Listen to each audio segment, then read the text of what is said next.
Good morning everyone. My name is Swarali Sagarkar. Today I am going to speak about the soul of our country, the Constitution of India. Let me give you an example. Imagine playing a game without any rules. It would be chaos, right? A country is no different. For a huge and diverse country like ours, the Constitution works like a rule book, which keeps the country running fairly. As an Indian, we should know who wrote the Constitution. I know that you know him. He is a very great personality who was born on 14th April 1891 in Madhya Pradesh. You know, right? He is Dr. Baba Sahib Ambedkar, a very great personality. He wrote the Constitution. He is also known as the father of Indian Constitution. Let me tell you, as an Indian citizen, we should remember these things. First, it wasn't made in just a single day.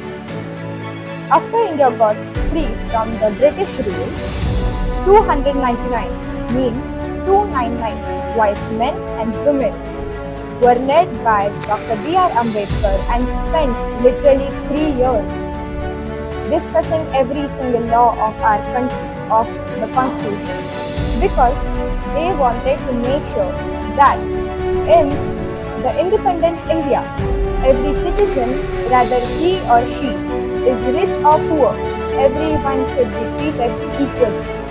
That was their motive. Everyone should get equal opportunities and equal rights to speak, to think, and to execute.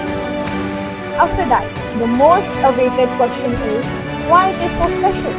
Because it is not just a book and old covers, tear pages which is kept in a library. No, it is very special because it is a living document which grows with us. It protects our fundamental rights and every single right that a citizen of a country needs. In short, the Constitution helps us, or it is the only reason why we can live with freedom and dignity. As an Indian citizen and the future of our country, it is our responsibility to understand it, respect it, and live by its value. Thank you everyone. Jai Hind, Jai Bharat.